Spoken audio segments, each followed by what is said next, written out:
before I start this video, guys, make sure to keep an eye out on the channel. I probably have an interview coming up with Dricus' grappling coach, Neil, again, or Coach Morne Visser, or hopefully both. So keep an eye on the channel for both of those interviews. Okay, guys, we just wrapped up the UFC 312 live stream. If you didn't catch it, you guys really missed out. It was actually a couple of hilarious comments. Thank you to the chat for joining in. Dricus du Plessis just beat Sean Strickland yet again. It was by decision again, but this time it was by unanimous decision. Dricus du Plessis now has defended his belt twice.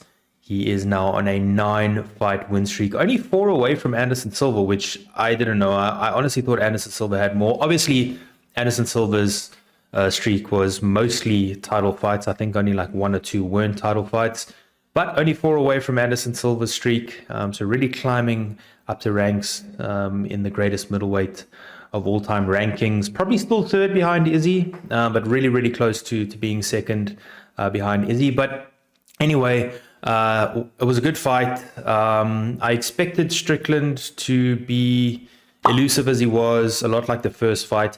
I actually didn't really see much difference in Strickland from the first fight to this fight. Strickland came out with the same style, Philly shuffle, jab, teep, raise the knee. Dricus this time was a little bit more conservative, it looked like. He wasn't trying to take Strickland's head off. He was really trying to pick his shots. He was very aggressive, but you could see it was a lot more of a measured fight, but really, really similar to the first fight, particularly on Strickland's side. Round 1, super close, very tough to call, but I think I would give it to Dricus on the balance of things. You could maybe make an argument for Sean Strickland winning that first round, which one of the judges did. Round 2, also very, very close. But again, Dricus was pushing the action. Sean was constantly on the back foot. Dricus was trying to do more of the damage, was doing more of the damage for the most part. Sean did start to find a bit of rhythm in round 2, but it wasn't enough for me for him to take that round. Round 3, though, that's where Dricus really started to grow into it. Was breathing heavy seemingly, but, you know, you should never take that at face value. You should never think just because his mouth is open that he's tired, because he just kept pushing forward, started to break Sean a little bit. Round 4 is when it really, really shifted. You could see Sean's will break towards the end of round 3, but you could really see it sort of break in round 4. His coach was telling him, you have to go between rounds, even after the second round. Round 4, Dricus hits him with a big shot on his nose, breaks his nose. Sean was like trying to get it into place the whole time. He said afterwards to his corner that he did get it into place, but that obviously did affect him. But it wasn't like he could claim like the first fighter was a headbutt. That was a shot.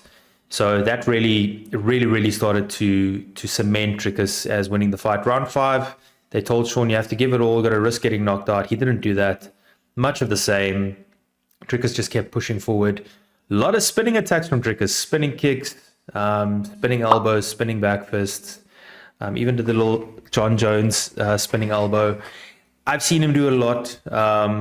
You know, when I went there in June as well, he was doing it a lot when he was training. Doesn't do it a lot in fights. I did know he had that in his arsenal, but now he's starting to showcase it. Really, really dominant victory for Dricus this time. 50-45, 50-45, 49-46. Definitive stamp this time. Decision victory. I thought it would be a TKO, but Dricus was dominant in this fight. I don't think Sean Strickland's got any excuses. Didn't look like it. His fans cannot have any excuse this time. So the whole year of whining and moaning was for nothing, Sean Strickland fans. Dricus definitively ends this chapter, defends his belt for the second time, sets his sights now, seemingly. I don't know if it was just because he was there, standing across from him. Sets his sights on Alex Perreira. I do like the Khamzat fight next. I think that will happen next. He'll stay at middleweight. He won't go up to light heavyweight just yet. Alex Perreira might not even be champion by the time Dricus has a fight again. So, be that as it may, Dricus is still the middleweight champion of the world. 2nd title offense, 9th straight victory.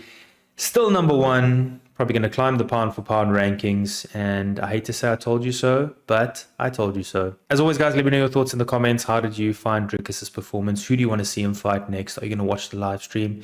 Make sure to comment, subscribe, like the video, share it far and wide, and I will see you guys for the next one. Cheers, everybody.